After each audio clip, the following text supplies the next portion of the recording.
Բարևձեզ։ Ուրեմն այսօր խոսելու ենք մասնակցային արվեստի մասին։ Արվեստի մի ձև,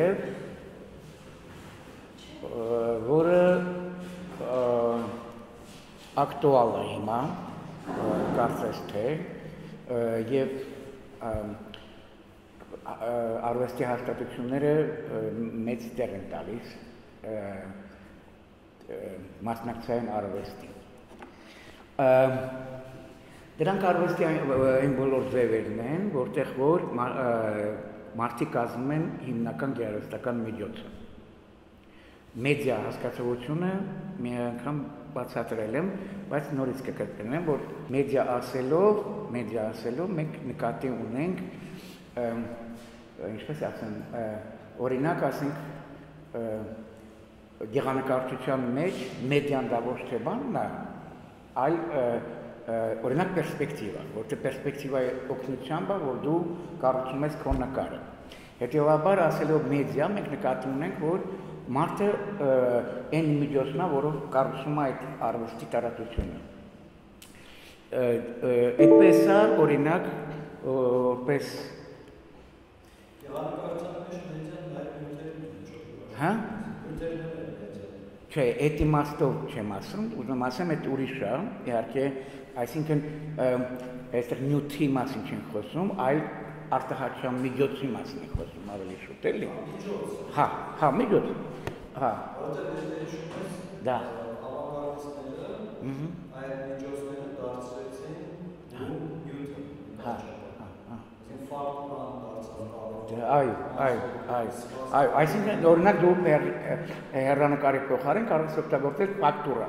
Ֆակտուրան արդեն քո մոտ մեդիա է հանդիսանում։ Այս սահմանումը, որ ես վերցրել եմ, ուրեմն ամենակարևոր տեսաբանն է Քլեր Բիշոպի, ուրեմն արվեստագետը համագործակից է, կոլաբորատոր եւ ավելի շուտ իրադրություններ ստեղծող, քան առանձին առարկաներ ստեղծող։ Այստեղ շատ կարևոր է այդ մասնակցային արվեստի հետևյալը։ Ի տարբերություն, օրինակ, ասենք ինքը շարունակական եւ երկարաժամկետ նախագիծ է։ Ի տարբերություն պատրաստի, տեղափոխող եւ ապրանքային արտադրանքի։ Իսկ հանդիսատեսը արվեստի գործի համաարտադրող կամ մասնակից, ի տարբերություն դիտողի։ Ինքը ավելի շատ ոչ թե տարածական արվեստ է, այլ այնտեղ ժամանակային է, որտեղ մարդկային կոմունիկացիան տեղություն ունի տարածության մեջ, ավելի կարևոր նշանակություն ունի ժամանակը։ Հա, եւ ըստ Քլեր Բիշոպի մասնակցային արվեստի մասին մենք կարող ենք նշել 3 փուլ։ Դա առաջի փուլը դա բանն է, պատմական ավանգարդի դարաշրջանն է։ Եվ այստեղ շատ կարևոր է օրինակ հատկապես ռուսական, ոչ միայն ռուսական ավանգարդի փորձը։ Ինքը առանձնացնում է երկու ուղղություն, Քլեր Բիշոպը, ասենք պրոլետ կուլտը։ Հաջորդ նկարում դուք տեսնեք տիպիկ բոլշևիկյան արվեստի օրինակ, ուրեմն օկտեմբերյան հեղափոխության 3-րդ ամյակի առիթով, ուրեմն եվրեինը բան արեց, վերաբեմադրեց, ուրեմն ձմեռային պալատի գրավումը, որպեսզի դուք պատկերացրեք, թե ինչ չափերի դա ներկայացում էր հանդիսանում, ուրեմն այնտեղ ներված 8000 մասնակից եւ 100,000 հանդիսատես։ Սա իհարկե համարվում է ամենահաջող ներկայացումներից մեկը, բայց սա միակը չի եւ ասենք օրինակ, բայց մենք պատմական ավանգարդի վրա կանգ չենք առնի, որպեսզի ասենք մեր ժամանակակիցների վրա ավելի շատ ուշադրություն դարձնենք։ Երկրորդ փուլը դա բանն է, սիտուացիոնիստական շարժումն է եւ իհարկե ասենք թե լատինամերիկյան ակցիոնիզմը, քաղաքական եւ այլն նորից դա առանձին թեմա է, չէ՞։ Եվ երրորդ փուլը։ Ուրեմն երրորդ փուլը կարելի ասել մասնակցային արվեստի ոչ պատահականորեն համակնեց երբ որ հաստատվեց նոր տնտեսական կարգ, նեոլիբերալիզմ։ Ուրեմն նեոլիբերալիզմի հիմնական սկզբունքներն են անհատը միակ իրականությունն է։ Այստեղ կարող եմ հիշեցնել, երբ որ բաները, ածխահատները Թեչերի հետ բանակցություններ էին վարում, ես սկսեցին խոսել հասարակության մասին։ Թեչերն ասաց, ինչ հասարակություն, հասարակություն գոյություն չունի։ Այսինքն հասարակություն գոյություն չունի, ինչ գոյություն ունի։ Գոյություն ունի միայն նոմինալիստական բաներ, այսինքն անհատ, գոյություն ունի ընտանիք, չէ, օրինակ ասենք ձեռնարկություն եւ այլն,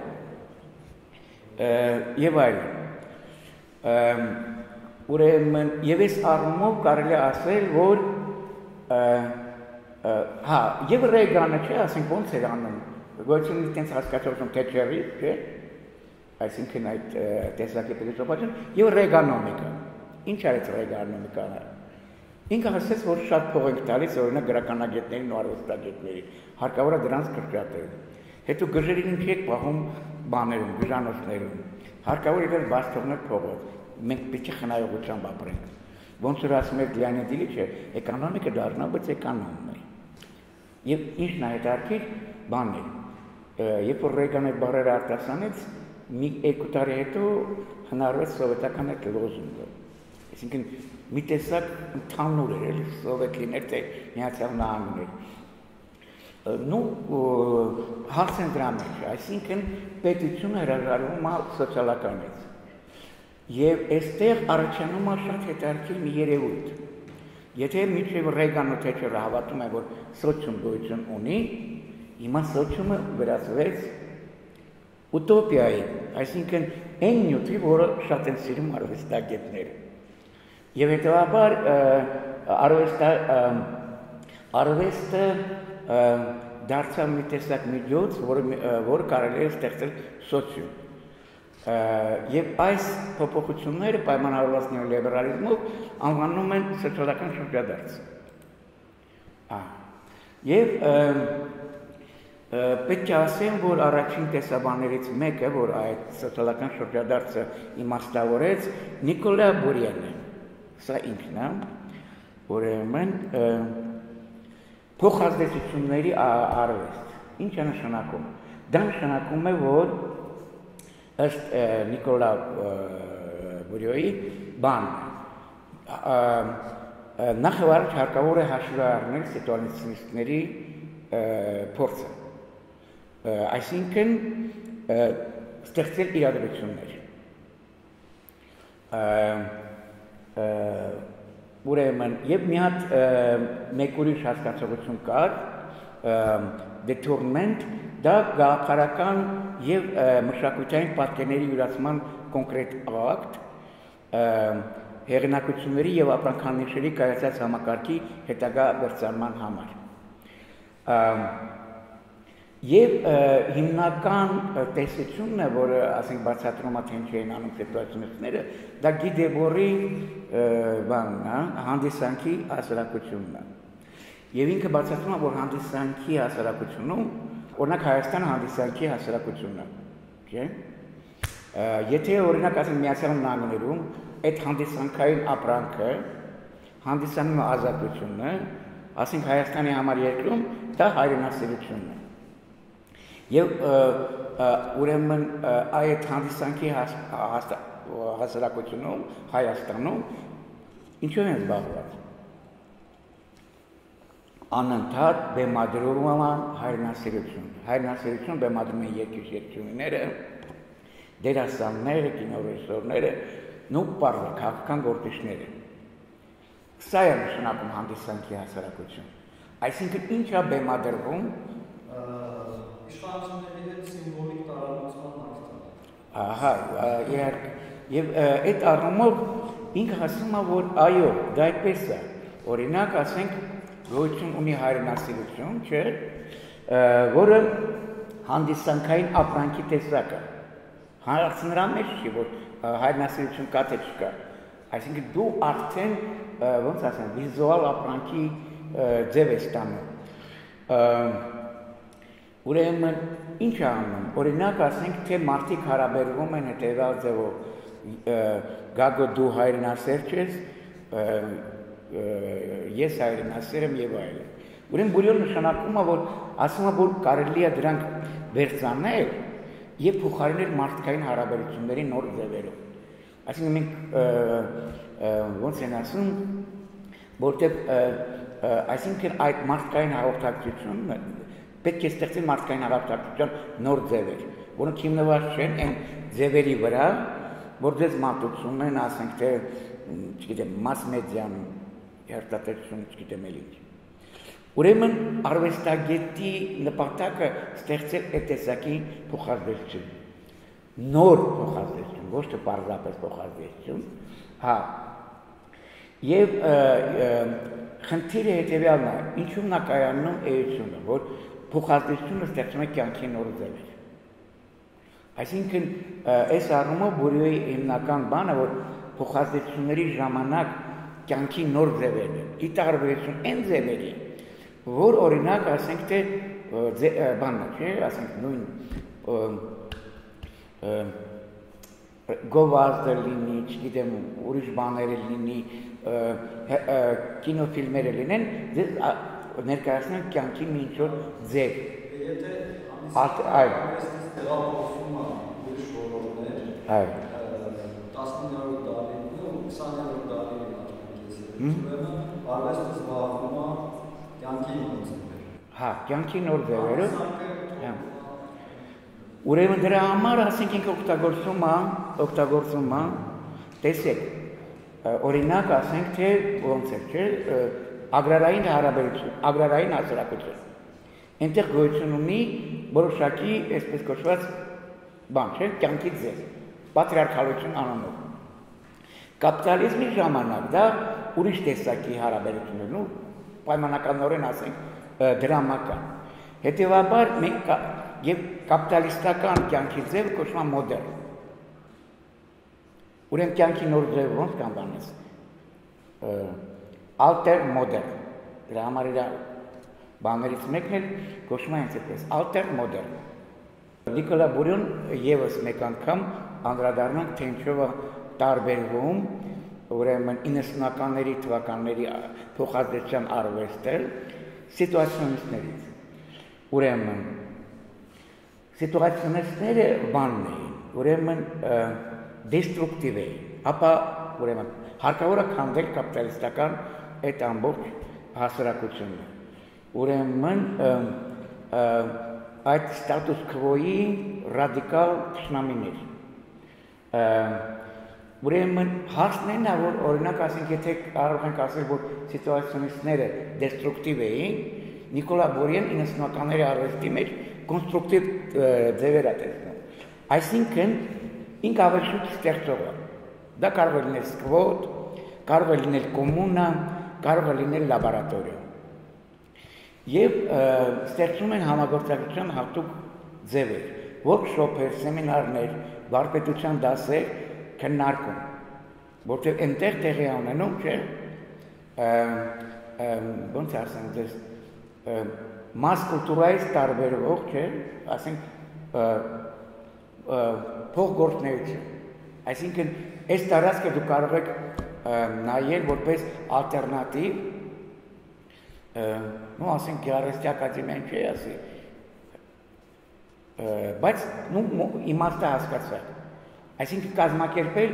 այդ նոր ձևերը ի տարբերություն, ասենք թե այն ձևով, որը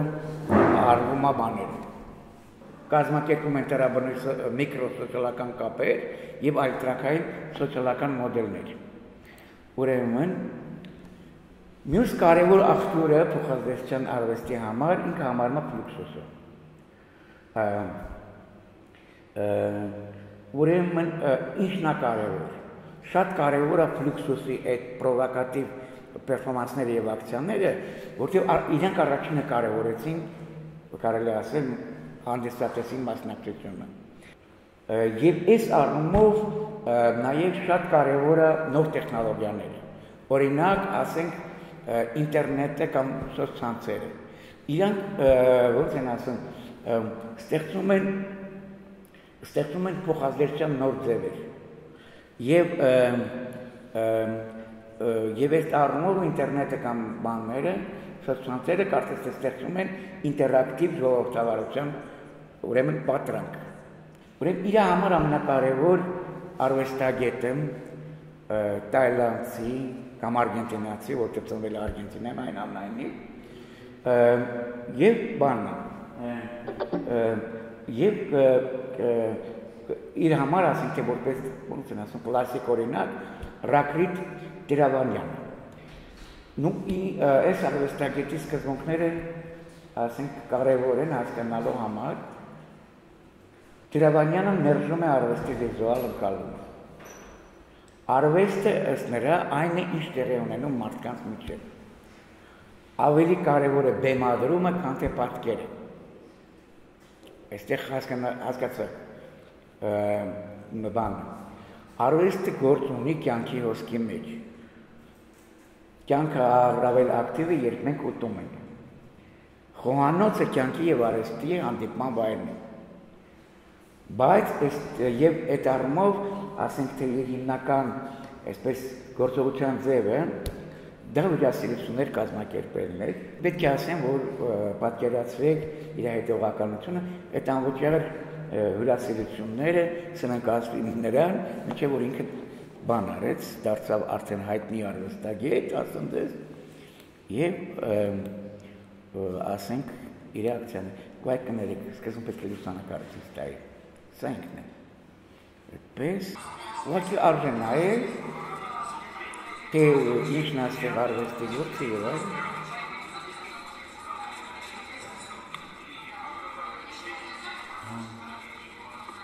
Նուկեր եւ Միլլեր։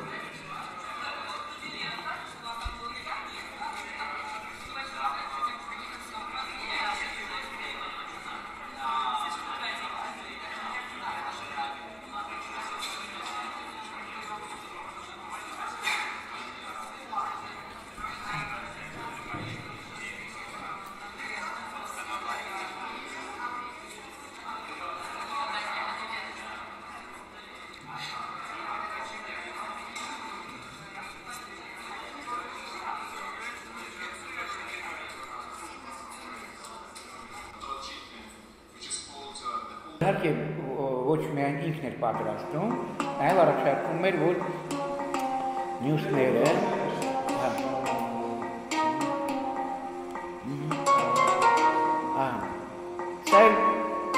ձեզ առաջարկում եմ ինչ պատճառով,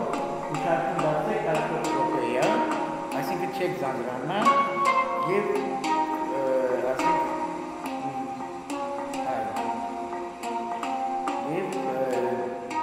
ասենք ես կարևոր եմ համարում, որտեղ այստեղ կարևոր է դարձում, ուշադրություն դարձնում, ասենք իր սկզբունքների վրա, պես որ մի քանի օրինակներ են։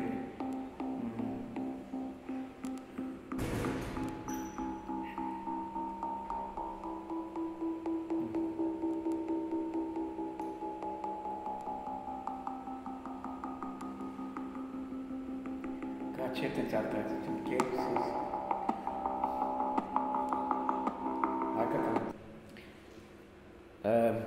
ուրեմն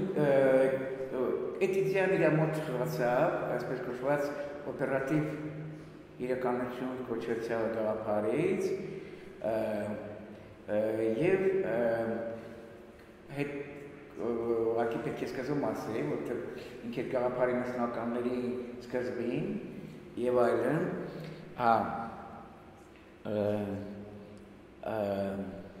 ուրեմն այստեղ նշված են, որտեղ արվեստի տեղը,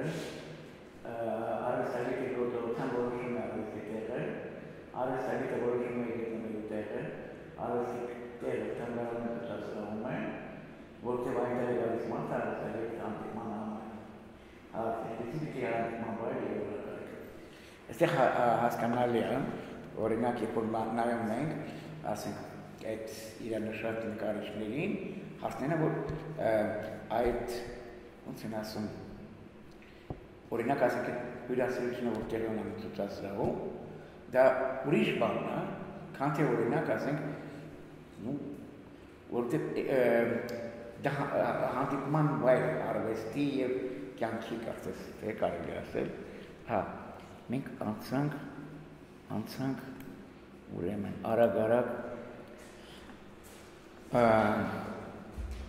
ուրեմն այստեղ ստեղծել սոցիալականը։ Նո այստեղ ստեղծել սոցիալականը ես կրկնում եմ, այստեղ ես նշում եմ այդ սոցիալական շրջադարձի հիմնական սկզբունքները, նեոլիբերալ քաղաքականություն կրկնում ենք, հրաժարվում է սոցիալականությունից եւ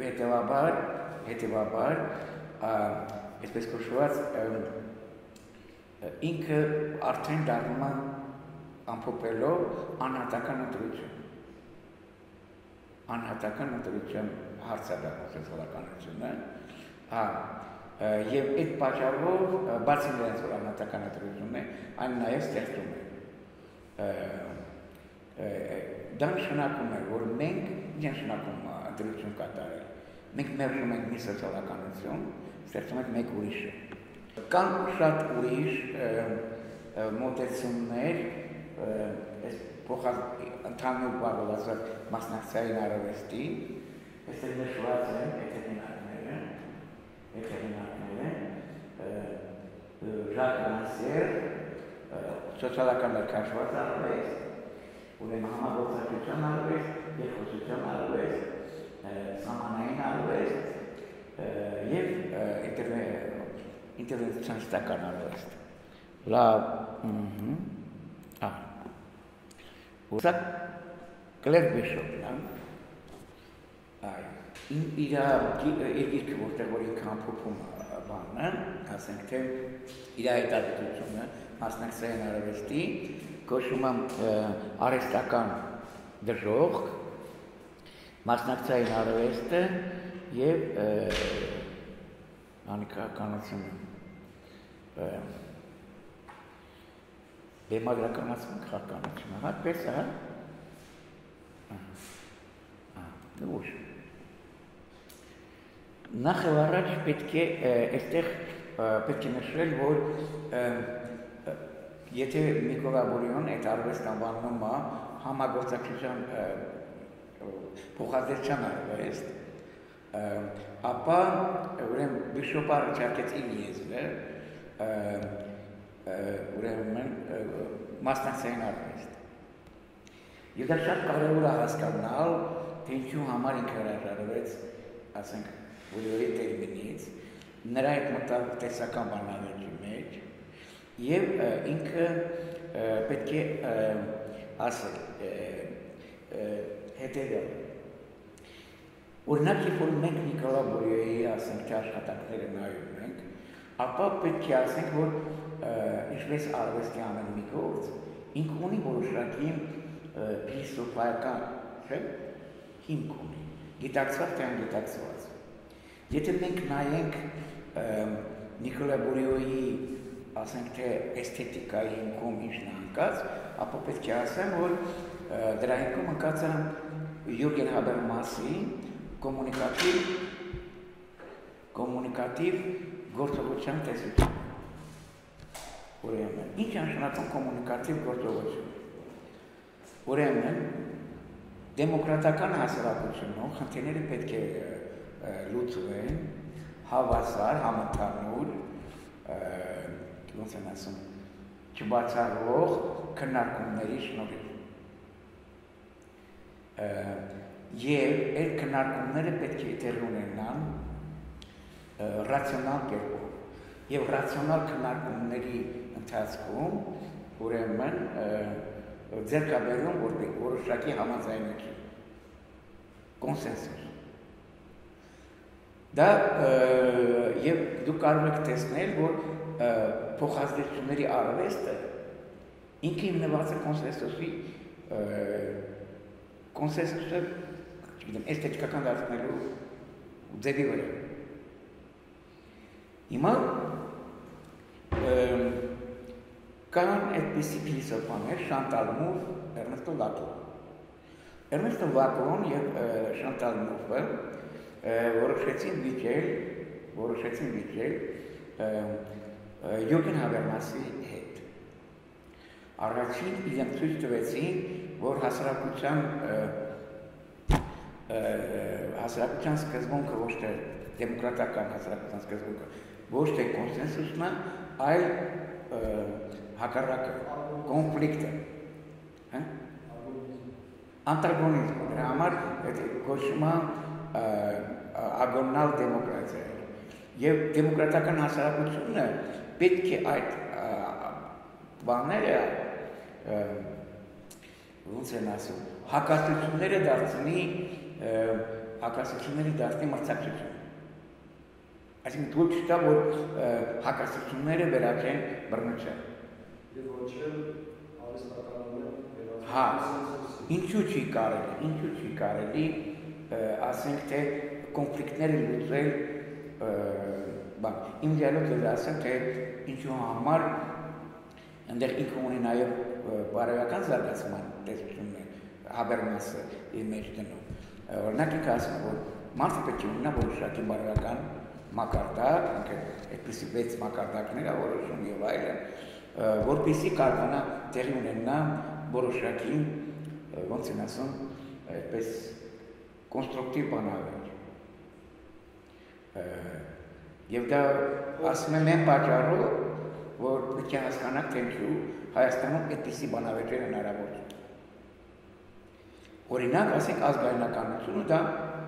բարոյական մի որոշակի տեսություն է, որը բայց օրինակ ասենք թե ոնց են ասում, քաղաքացիական հասարակություն, չէ՞, որտեղ ազգը բան, չէ, ազգայնականությունը չի մասն է, դա տեսությունը թե բանը ազգ է։ Ազգը կառուցվում է, չէ, բան, համախմբման որոշակի սկզբունքների վրա։ Այդ համախմբման սկզբունքներն էլ հանդիսանում են հասարակության, ոնց են ասում, արժեքներ։ Ըստ Հաբերմասի դրանք, ոնց ասում ես, հա,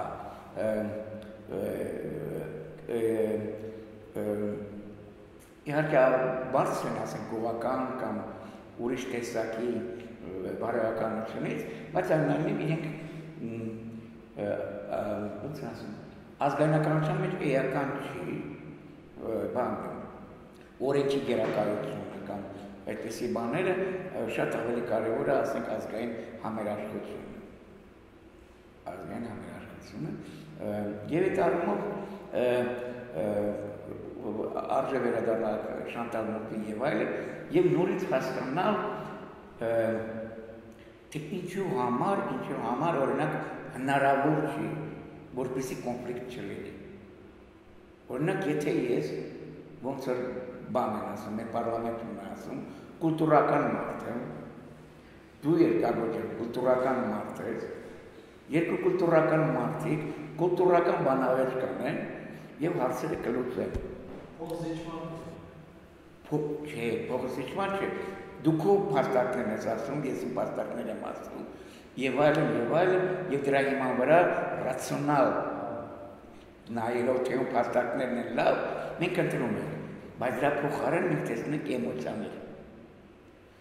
Եվ այստեղ Շանտալ Մոկտի գլխավոր արգումենտը կայանում է նրանով, որ էմոցիաները հնարավոր չի քաղաքական պրոցեսի մեջից անել։ Այսինքն հնարավոր չի պատկերացնել, ասենք, բարձր բարոյական եւ շատ կուլտուրական մարդու, որը բոլորովին զուրկ է զգացումներից։ Բայց այդ զգացումները ուրեմն բերում են, ոնց է ասում Ռանսերը, ռազիլիի։ Այսինքն զգացումների շնորհիվ դու ընտրում ես մի որևէ կողմ։ Տարանջատում ես։ Եվ այդ առումով տիպիկ օրինակը էր 18 թվականի հեղափոխությունը, եթե հիշում եք, չէ՞։ Կամ ավելի շուտ բան էլի, այսինքն կար այդ մի տոկոս, այդ օլիգարխները եւ այլն, եւ ժողովրդի 99%։ Հա? Հա, եւ դա իսկապես, այսինքն եւ տեսնում եք, օրինակ ասենք թե այդ բաժանումը միշտ տեղի ունենում որոշակի էմոցիոնալ եւ դրա համար քաղաքացիական մեջ հնարավոր է։ Եվ հենց այստեղ որ ասեք թե Շանտալ Մոխրոկը մլակումը որ բացատրում է, թե ինչի է տեղ ունենում, ասենք այդ բան, պոպուլիզմ։ Պոպուլիզմը հենց այդպես է 99-ը անդեմ մեկի։ Այսինքն այդ այլասերված էլիտան եւ մնացած ժողովուրդը։ Լավ։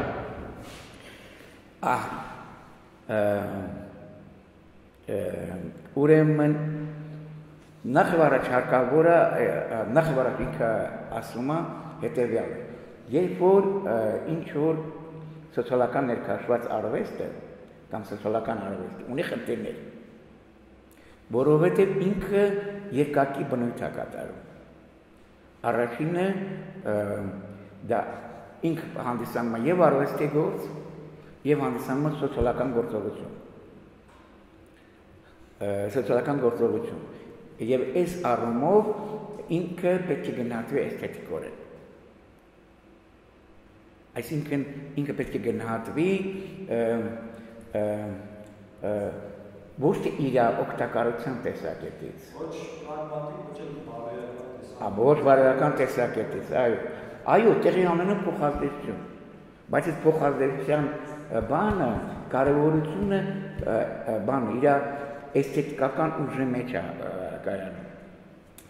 Նաև մի բան կվզնայի նշել, մասնակցայինը դա ինտերակտիվ չէ։ Ինչու համար եմ ասում ինտերակտիվ, որովհետև 70-80-ական թվականներին լիք աշխատանքներ կային, sense բանը, հանդիսատեսը գալիս էր, կնոպկա էր սեղմում կամ ինչ-որ մի բան աշխատացնում էր եւ այլն եւ այլն։ Ուրեմն մասնակցայինը դա ինտերակտիվ չի։ Մենք այստեղ տեսնում ենք երկու սկզբունքների, դա Ռանսյերի ինքը բանը ցետումա, ասում է, որ այստեղ ինչ է կատարում։ Մի կողմից արվեստը ուզում է պահպանի իր ավտոնոմիան։ Որովհետև եթե ինքը ավտոնոմիան չպահպանեց, ուրեմն ինքը ենթարկվում է կոմերցիալիզացված եւ քաղաքականացված աշխարհի թելադրանքին, չգիտեմ, որտեղ ոնց։ Մյուս կողմից ինքը չի կարող մնալ ավտոնոմ, որովհետև այդ նոր աշխարհ ստեղծելու ֆուտուրիստական այդ ուտոպիայի ձգտումը կա իր մեջ։ Պահպանել ոչ միայն արվեստը հանուն արվեստի, որպես զուտ վայելք, որտեղ արվեստը հանուն արվեստի, ուրեմն դա անշահախնդիր բան հայեցումն է, այլ ընդհակառակը, այսինքն հակ բանը ոնց են ասում, պետք է բախվել, քո երազանքը պետք է բախվի, ուրեմն այդ աշխարհը, որ բան ճշմարտ եւ բռնության աշխարհի հետ ինքը պետք է բախվի։ Շատ կարևոր է մի հաստել, որ հանդիսատեսը չպետք է, օրինակ ասենք, թե գոյություն ունի տնտեսական, սոցիալական, մշակութային ռացիոնալություն։ Արվեստի գործը ունի անհասկանալիություն, որի մասին մի անգամ ասել եմ, ինչ բան անհասկանալիությունը։ Այսինքն ի տարբերություն, ասենք թե սովորական սոցիալական աշխատանքի, ինքը իր մեջ պարունակում է այդ, չգիտեմ, չվերցանվող մի էլեմենտ, մի, չգիտեմ, օրինակ ասենք, դա ճաշ էփել չի, այնտեղ ուրիշ բան կա, որ անտեսանելի է, անտեսանելի ու անհասկանալի բան կա միշտ արվեստի գործի մեջ։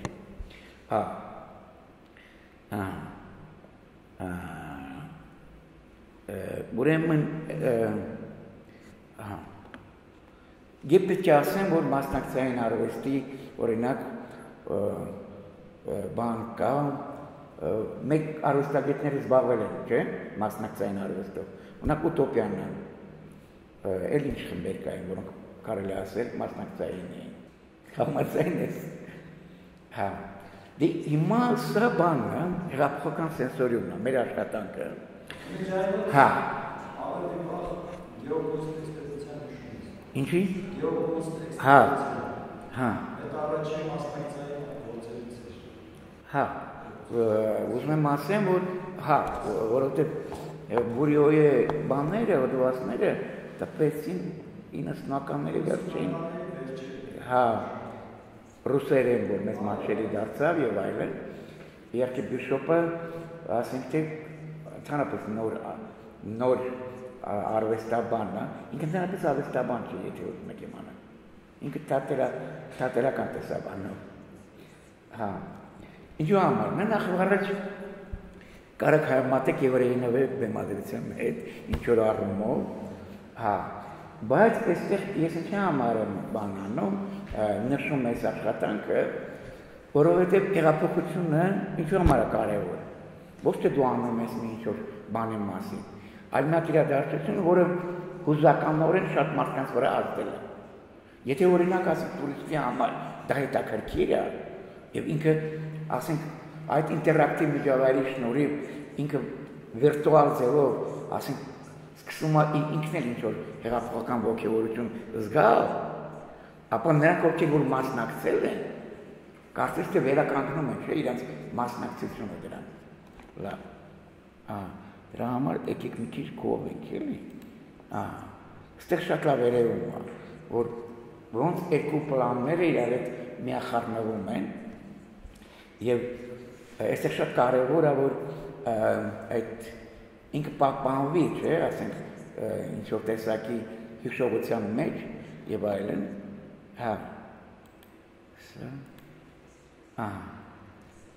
Ես սա իհարկե, որը մասնակցային արվեստի, ասենք, կլասիկ գործ է հանդիսանում Հայաստանում, դա անարին ընտրության հնարավորություն գործն է, գիտեք չէ, որ խմբին է, Արտլավ Երևանին, հա, գլող կողանք, հա, եւ այստեղ ինչն է կարևոր, առաջինը, որ ինքը հանդիսանում մասնակցային, այսինքն շատ կարևորվում էր, որ այդ workshop-երի, սեմինարների, լեկցիաների, չգիտեմ, այո, փողոցային ակցիաների բաների միջոցով տեղի ունեն եւ փոխազդեցություն, եւ մասնակցություն։ Այսինքն, հա, որովհետեւ մենք արդեն չենք հանդիսանում մարդիկ, որոնք ինստրուկցիաներ են տալիս։ Մենք կոլաբորացիա ենք կազմում բանների հետ, ու այստեղ ուր ես, սա ցուցահանդեսն է, սա ասենք թե այս լուսանկարները դոկումենտացիա են հանդիսանում, իրանք դե ես ուզում եմ մեկնաբանեմ հետևյալը, այստեղ ինչ է կատարում։ Մենք ունեցել ենք, չէ, ասենք փոխազդեցություններ, հարաբերություններ, ինչ-որ համատեղ աշխատանքներ եւ այլն։ Հարցը նաեւ դրան մեջ է, որ ինքը արդեն եկել եւ հաստատվել է, ուրեմն որտեղ գալերիայի տարածությունում։ Սա շատ կարեւոր է։ Այսինքն մենք գնահատել ենք այդ բոլոր հարաբերությունները էսթետիկորեն։ Հասկանալի է։ Բացի նրանից, որ ենք հանդիսանում, բայց գիտեք ամեն մեկի հետ պատահում է։ Լավ բաներ։ Ուրեմն նորից կրկնենք, մասնակցային արվեստ, ինտերակտիվ արվեստ, չէ, որտեղ ես վախենում եմ, որ իհարկե փոխազդեցությունների արվեստը մասնակցային արվեստ է, բայց ամբողջը չէ։ Ինտերակտիվ արվեստում էսի նշեցինք, ինչն է տարբերությունը ինտերակտիվի հետ, որ ինքը մասնակցում է պրոցեսի մեջ։ Ես սկզբում նշել էի, որ բանը այդ պրոցեսն է շատ կարևոր իր բանի մեջ։ Այսինքն ի տարբերություն ինտերակտիվի բանը մասնակցային արվեստում ուրեմն այդ համահեղինակ հանդիսատեսը բանը պրոցեսի մեջ է սկզբից մինչև վերջ ամեն ինչում էլի եւ իհարկե շատ է կարևորում Կլեր Բիշոպը հիշում է մասնակցային արվեստի մի քանի ուրեմն մասնակիցների, օրինակ Ժան-Ժակ Լեբելին, ուրեմն Էսի բանը, ուրեմն ինքը եվրոպական առաջին երկրների հեղինակն է մասնակից, տեղ ունեցել 60 թվականին Վենետիկում, ուրեմն դեկորացված զարդարված սենյակում պատրաստված դիակը դրված էր պատվանդանի վրա, որին անհետը դահիճը տեսական դանակահարության ենթարկում։ Այս ընթացքում հատվածներ են ընթացում ֆրանսիացի դեկադեն Հյուսմանսի և Մարտի դեսակետետավորությունները։ Դագարը անհետ է բերվեց գոնդոլայի և անհետ է բերվեց այդ մարմինն է գոնդոլայի վրա, ինքը բանը Ժան Թենգլիի մեխանիկական կերպարն է և հանդիսավորությամբ հերեցին ջրանցի մեջ, մոտ 70 հետևինի պերֆորմանսների ակցիաների հեղինակ Ֆելիքս Դուատարեի ուրեմն հետևորդն է հանդիսանում։ Կլեր Բիշոպը առանձնացնում է հատկապես մասնակցային արվեստի մեջ այնպիսի մի երևույթ, ոնց որ բանը դելեգացված կամ փոխանցված պերֆորմանսը։ Ուրեմն 60-ական, 80-ական թվականներին և հիմա է պերֆորմանսների հիմնական մասը կատարում է ինքը արվեստագետը։ Օրինակ այդպիսի կամ Բոդիակի բանը, օրինակ ասենք Մարինա Աբրամովիչը, կամ ասենք Քրիս Բարդենը, ասենք կամ Վիտո Ակոնչի։ Փոխանցող պերֆորմանսի ժամանակ արվեստագետը ինքը չի կատարում պերֆորմանսները, այլ ուշադրություն դարձեք, վարձվում են արվեստի հետ չառնչող ուրեմն կատարողներ, ընդ որում ոչ պրոֆեսիոնալներ սովորաբար։ Այն որ մենք հիմա քննարկել ենք, դա կոչվում է կենթանի ինստալյացիա, այսինքն ոչ պրոֆեսիոնալներին փոխանցված գործողություններ, որոնցից պահանջում է խաղարկել իրենց ինքնության որոշ կողմեր։ Ուրեմն, որպես այդպիսի արվեստագետի օրինակ, ես ընտրեցի, այսինքն ես չէ, իհարկե, այդպես ամենահայտնի Սանտիագո Սիերրան է, ուրեմն,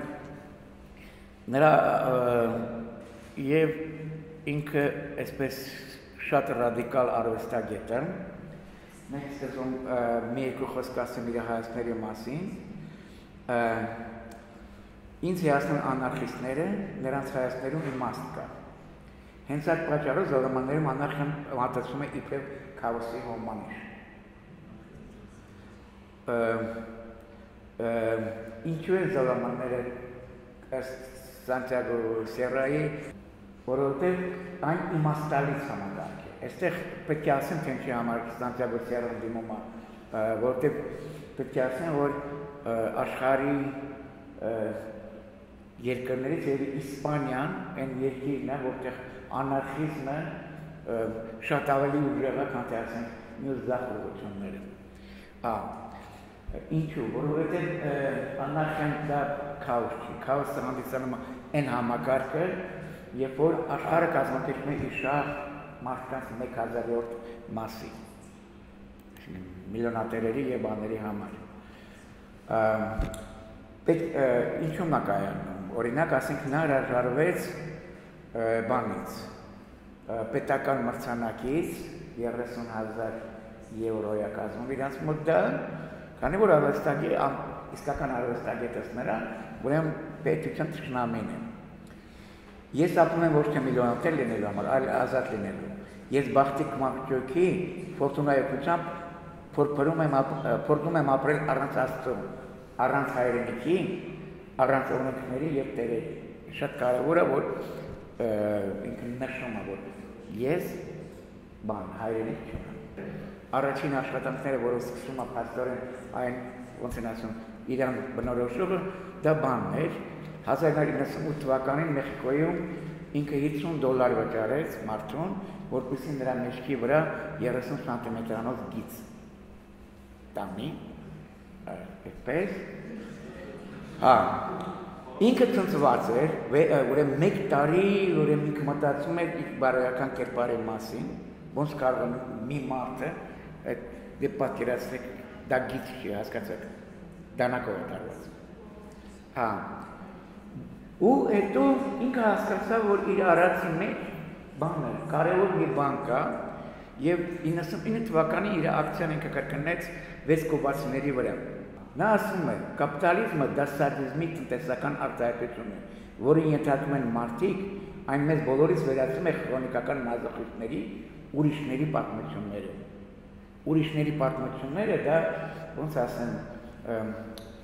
սադիստների պատմություններում մենք մազախիստներ ենք։ Երկու թմրամոլ են,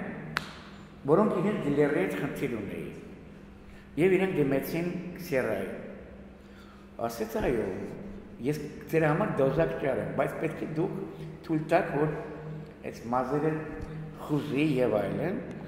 Ես չեմ ուզում նա ասենք բան լինի, ուրեր, ասենք հեսան։ Օրինակ ասենք այս գործը, որը սարսափելի քննադատվեց, սա գործող սինագոգա է, որին ինքը միացրեց ավտոմեքենաների արտանետումները եւ ինքը լցվեց ուրեմն բան գազերով եւ վերածվեց գազային կամերայի հայրական ուրեմն բանն է եւ այնտեղ ուրեմն մարդիկ մտնում էին իհարկե բանով հակագազով եւ հրշեջի ուղեկցությամբ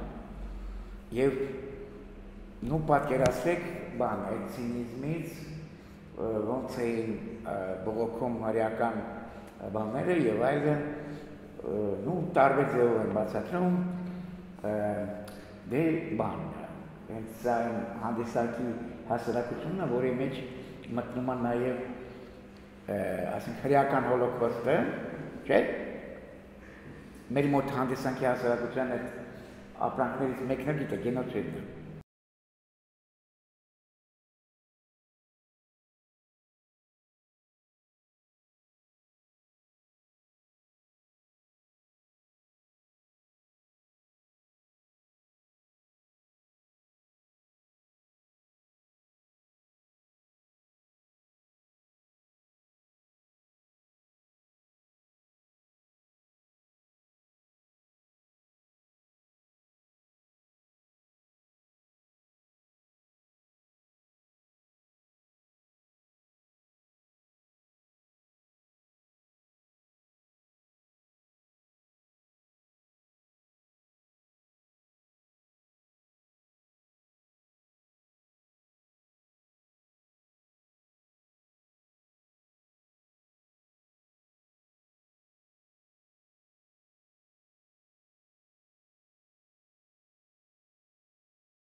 Եթե ձեզ հետաքրքրեց այս ֆիլմը, իսկապես բանն է, քանի որ Սանտիագո Սերրայի աշխատանքները բոլորը շատ ռադիկալ են, օրինակ մի աշխատանքը ինքը պատվիրեց Հնդկաստանում, ուրեմն այդ ներժվացների կաստակա, չէ՞, բան Հնդկաստանը, որ ամենակեղտոտ գործեր են անում, օրինակ ասենք տուալետներն են մաքրում, եւ ինքը պատվիրեց, որ իրենք մարդկային այդ տղանքից պատրաստեն, չեմ հիշում, 1 տասնյակի չափ այդպես բաներ, ուղղանկյունների նման բաներ, դրանց չորացրեցին, պահեցին 3 տարի, որպեսզի երևի հոտ չգա, եւ հետո բերեցին ցույց տվեցին։ Պատկերացնում եք, օրինակ, դուք ջարդի աշխատանքները գիտեք, սիրում ա, ասենք, տենց բաներ դնել։ Հիմա նույն բանը արած կներեք բանից, այդ կղանքից եւ այլն, ոչմ դες հասկանալի է, որ իր համար երկու թեմա շատ կարևոր է, որ եթե ուշադրություն դարձնեք, մեկ աշխատանքի մասին է, այսինքն ինքը ձգտում է, օրինակ ասենք, մարդկանց վարձել, բայց ասում է, ես տալու եմ ամենամինիմալ աշխատավարձը։ Եվ միշտ գտնվում են այդպիսի մարդիկ, որոնք այդ բանը կանեն։ Միշտ այդ բանը կանեն, նույնիսկ որ շատ հատկանշական է, իր մոտ շատ հաճախ իր ինստալացիաներում մարդիկ մեջքով է կանգնած։ Այսինքն դա նշանակում է, որ մարդը ապա պերսոնալիզացված է, օրինակ ասենք, ինքը չեմ հիշում, քանի 100 բան արեց, պորնիկի լուսանկարեց եւ ցույց տվեց, բոլորը արված էին բանի հետևի կողմից եւ այլն, բավականին օրինակ միշտ իր աշխատանքները շատ ծանր տպավորություն են թողնում, թվում է թե ինքը չափազանցեցնում է, ինքը ասում է ոչ, ես չեմ չափազանցեցնում։ Իրականությունը այնպիսին է, որ կա։ Այսինքն դուք գալիս եք գալերեա, դա տեսնում եք բան, չէ՞, ու դա ձեզ վրդովեցնում է, բայց եթե կյանքում եք տեսնում, դա համարում եք, որ հենց այդպես էլ պետք է լինի։ Այն օրինակը, որ ինքը ասում է, չէ՞, այդ մարդիկ, որոնք նստած են 4 ժամ բանում, այդ արկղերի մեջ, բայց ասում է վերևը այնտեղ մարդը 8 ժամ կանգնած է։ Եվ իրավունք չունի տեղը շարժվելու։ Այսինքն, չգիտեմ, էլի, իր աշխատանքները կարծում եմ այնքանով լավն են, որ ասենք այդպիսի բաներ կարողանում են էլի ցույց տալ, բայց ինքը երկու աշխատանք ունի, որ դուրս գալիս է։ Աշխատանքի առաջին էությունն էր, որ այսինքն իր մոտ կա շատ ուժեղ, այսպես ըմբռնում քննադատական արվեստի նկատմամբ եւ կներեք, ասենք, եթե դուք քննադատեք, ոնց քննադատեք օրինակ արվեստը։ Օրինակ գալերեի ցուցահանդեսների, չգիտեմ, ինստիտուցիա։ Գիտեք ինչ արեց։ Գիտեք ինչ արեց։ Վերցրեց ու վառեց գալերեա։ Անգամ ինքը վերցրեց եւ բերեց, չեմ հիշում, քանի տոննա ցեխ լցրեց գալերեայում։ Սպիտակ, մաքուր, white cube որ ասում են, ասեն գալերեայում, բերեց ցեխ լցրեց։ Ոչ էկոլոգիայի մասին է, ոչ գիտեմ ինչի մասին է, պարզապես կներես ցեխոտ գալերեա։ Ուրեմն ինքը հրավիրեց 6 անարխիստների, իտալական 6 անարխիստների, իրենց վճարեց ամեն մեկին 100 եվրո, իրանք հարկան այդ բաներ կա, կաթոլիկ եկեղեցում, ոնց են ասում, մեղանչման, մեղանչման այդ կասակներ են կոչվում, եւ իրանք ասենք այդ մեղանչողի պոզրայում ուրեմն նստած են քանի ժամ, եւ այդ ընթացքում իրանք լսում էին Հռոմի պապի, ուրեմն քարոզը, անարխիստ լինելով իհարկե իրանք բան էին, աթեիստ լինելով էլի, եւ այլն։ Նու ոնց ասեմ, այնպես որ ինքը իհարկե շատ օգտագործում այդ ասենք ինձ թվում է որ օրինակ իր աշխատանքները օրինակ ասեմ միգրանտների, չէ, անլեգալների, չգիտեմ, մարգինալ բաների մասին, չգիտեմ, աշխատանքը պարզ է, չէ, մինիմալիստական է։ Եվ իսկապես ինքը օրինակ ասեմ կարելի ասել, ոնց ասեմ, ըստ էության կրկնում է շատ դեպքերում այդ ալյուզիան զգում ես մինիմալիստական արվեստի հետ էլի։ Կարելի ասել Սանտիագո Սիերայի, ասենք, լրիվ հակադրությունը անվանում Ջերեմի Տեյլորը։ Հրաշալի արվեստագետ, օրինակ ասենք Անգլիայում ասում են, որ ինքը ամենաստեղծագործ արվեստագետներից է եւ այլն։ Իր ամենաշնորհավոր գործը բանն է, օրգրիվ գյուղի մոտ եղած այդ ճակատամարտն է, ածխահատները ուրեմն բախման մեջ մտան ոստիկանների հետ եւ ինքը այդ իրադարձությունը վերականգնեց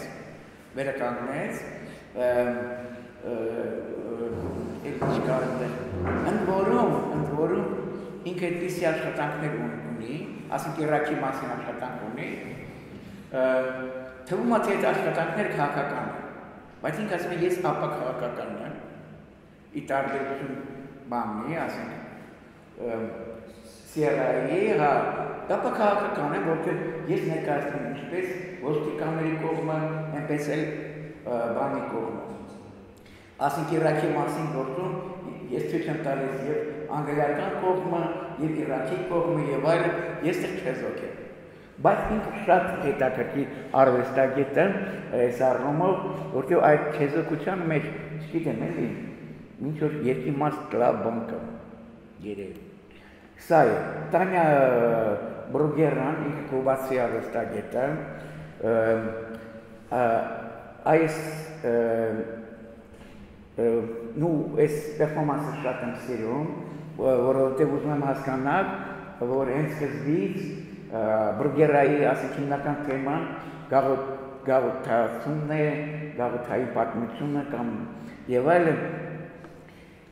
ինքը ծածկված է գառան մսակետովներով եւ ուշադրություն դարձեք իր առաջ աման կա դրած, այդ աման լցված է հողով։ Ինչի համար հողով լցված։ Ուրեմն, երբ որ բանում Կուբայում համաճարակների պատճառով 1520 թվականին բնակչությունը այնքան կրճատվեց, որ մարդ չկար, որ աշխատեր ոսկու հանքերում։ Ուրեմն խաբելով Կուբա բերեցին բանան կղզիներից, ուրեմն մի քանի հազար հոգի, որ աշխատեն հանքերում, եւ իրենք ոնց արեցին, սկսեցին հող ուտել, որ մեռնեն։ Եվ բանն էլի անում, դե իհարկե ասենք, եթե մեզ դժական բաներ անում, որ իսկապես բան կարելի անել, օրինակ ասենք, սա կոչվում է Տատրինի շշունդ համար 5, ինքը մարդկանց բերեց, ուրեմն Թայտ գալերիայի տարածքն հանդիսանում, եւ ուրեմն բան էին, ընդեղ դուք ինչ եք տեսնում, դա կոչվում է հեծյալ ոստիկանությունն է, հեծյալ ոստիկանությունը ուրեմն այդ մարդկանց քշում էր արդ, քշում էր ձախ, ոնց որ դա լինում է ցույցեր քշելու բանի համար եւ այլն, եւ իսկապես ոչ կարելի ասել մասնակցային արվեստի լավագույն օրինակներից մեկն է, պետք է ասեմ, որ Տանյա Բրուգերան ես ու հասան, ես ինչ ես վայ կներեք, ես չեմ, ես է, ես ուզում եմ նաև սա ցույց տալ, սա Բրոնքսում է, եւ կոչվում է բանը իմիգրանտական ինտերնացիոնալ, ինքը ուզում է նույնիսկ այդպիսի կուսակցություն հիմնել, որպես որ չի կարելի, դեպքում որ չեցին շարժում ստեղծել, ուրեմն այն վերևում ինչն ապրում, ներքևում ուրեմն տարբեր տեսակի խմբակներ իմիգրանտների համար, սկզբունք ընդգրկված է, ամեն մեկը մի ինչ-որ բան իմիգրանտ է։ Մոտրապես ճիշտ եմ թարգմանում, չէ՞։ Ուրեմն տարբեր դասեր են այնտեղ արվում, դա սոցիալական արվեստի օրինակը, անգլերեն, իրավունք, պարեր եւ այլն կամ ասենք ինքը դրանից առաջ բան էր արել, ուրեմն դպրոց էր կազմակերպել Հավանայում, որը կոչվում էր Բեհևը վարվեցողության պահվածքի այդպես եւ շատ կարևոր է, որ սա էլ կարող ասել հանդիսանում ես ոնց է կոչվում մանկավարժական մասնակցային արվեստի մասին ես ուզում եմ ասել ուրեմն եւ Տանյաբրոգյանն ինքը ասում է որ 3 կարևոր տեքստ կա չէ բանի մասին այսպես կոչված մանկավարժական մասնակցականի մասին դա բանը Ռանսերի անգետուցիչն է եւ ինքը ասում է իմ սկզբունքը դրա մեջ անգետուցիչի սկզբունքն է Մյուսը շատ կարևոր է Պավլո Ֆրեյրը, ճնշվածների մանկավարժությունը։ Պավլո Ֆրեյրն ասում է, որ այն կրթությունը, որ մենք տեսնում ենք, դա կոնտեյների կամ բանկայնացման բանն է, այդ սովորույթն է, որտեղ կներեք դուք դատարկ կոնտեյներ եք, ուսուցիչ գալիս է, ասենց լցնով անտեղ, ինչ պատահի։ Հա? Հա, ոչմ դե հիմա ֆլեշկային ասում, իր ժամանակը չկար, ես գիտեմ, որ ինքը 30-ից ավելի հրատարակություններ ունեցել է Միացյալ Նահանգներում։